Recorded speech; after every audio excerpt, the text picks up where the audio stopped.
최근 북한이 핵실험 준비를 마치고 이어서 단거리 탄도미사일 도발에 나섰습니다. 이에 2018년 6월 북미 정상회담과 남북 화해 기조 초기 축소 및 폐지된 적 있던 전구급 한미연합훈련이 재개되었습니다.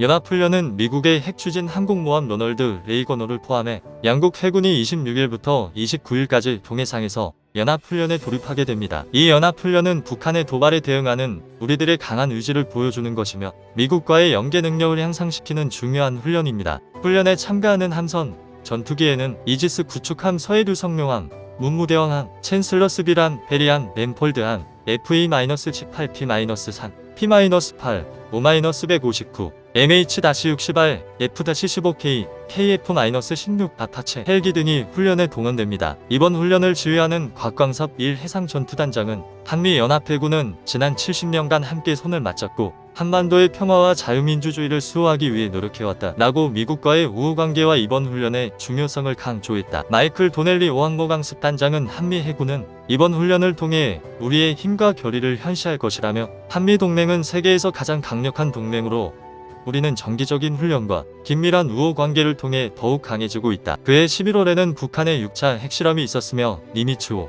시어도 루즈벨트호, 미 항모 세척이 동시에 동해로 전개돼 한국작전구역에서 한국과 연합훈련을 벌였습니다.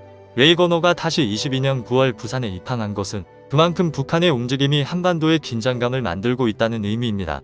북한은 현재 7차 핵실험을 준비하고 있으며 지난 6월 5일 이후 지난 25일 탄도미사일 도발에 나서면서 미국과 한국의 연합훈련에 반발하고 있는데요. 그들은 명백한 핵선제 타격 연습이라며 반발했습니다. 하지만 이것은 그저 북한에게 겁을 주기 위한 행위가 아니라는 의견도 들려오는데요. 박병광 국가안보전략연구원 국제협력센터장은 윤석열 정부가 글로벌 포괄적 전략동맹 강화 즉 한미동맹 강화의 선명성을 추구하고 있다며 결국 연합훈련의 정상화는 동아시아에서 펼쳐지는 미중 대립 속에 한국이 미국과 함께하겠다는 것을 보다 명확히 하는 것이라고 평가했다. 한국 정부와 미국 정부의 동맹 강화는 북한과의 전쟁에서 이기기 위함보다 글로벌 세계에서 우리나라의 영향력을 더 펼치는 중요한 과정입니다. 그렇기에 중국과 북한, 러시아는 이 훈련에 더욱 주의를 기울이고 있습니다. 중국은 북한의 안보 우려를 중시해야 하는 입장입니다. 그들은 한반도의 안보 불안이 미국 탓이라고 주장하고 있는데요.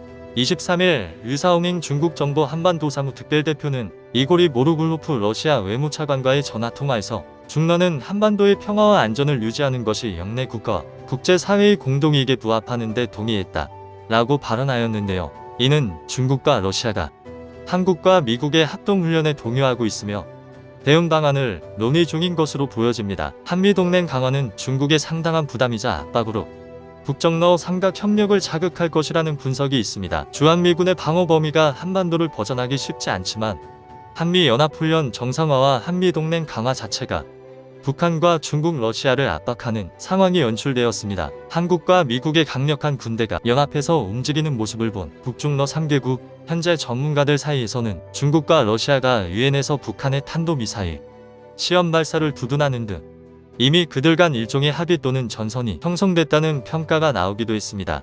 25일 북한은 한미연합훈련에 반대하는 의사를 보여주듯 단거리 탄도미사일을 발사했습니다. 이 단거리 탄도미사일은 한발 내륙에서 동해로 발사되었고 이에 대해 전문가들은 연합훈련에 대한 반발성 무력 시위라고 분석했습니다.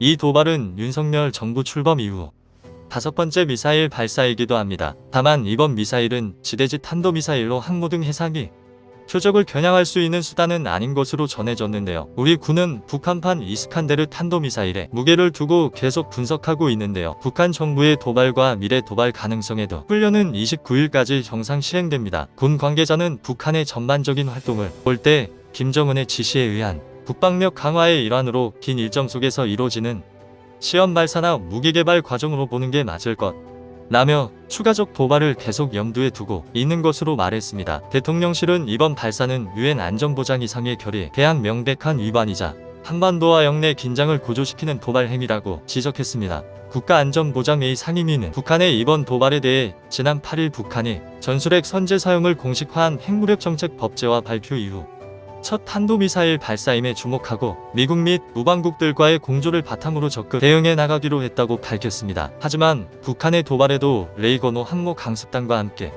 오는 26에서 29일 실시되는 연합훈련은 북한의 어떠한 형태의 미사일 발사 도발도 무력화하겠다는 강력한 의지를 연합 방위 능력을 강화해 나가기로 했습니다. 미국 인도태평양 사령부도 성명을 발표했습니다. 우리는 북한의 탄도미사일 발사를 인지하고 있으며 한국을 공격한 것에 대해 참을 수 없고 해양 방안을 동맹국 및 파트너국들과 긴밀히 논의하고 있다며 미국의 한국에 대한 방어 공약은 철통 같다고 강조했습니다. 정부는 미사일 발사 직후 폴 러키모라 한미연합 사령관과 화상 공조회의를 통해 상황을 공유하고 계획된 한미연합 해상훈련 등을 통해 북한의 어떤 위협과 도발에도 중국 또한 한국과 미국의 동해 연합 해상훈련 기간서에서 군사훈련을 한다고 예고한다고 밝혔는데요. 중국 해사국 홈페이지에 따르면 야오닝 해사국은 항행안전정보를 통해 25일부터 다음 달 2일까지 서해 북부 지역에서 군사 임무를 실시한다고 밝혔는데요. 일각에서는 지금 중국은 한국을 무서워하고 있다, 중국이 위협을 느낀 것이라는 의견도 나오고 있습니다.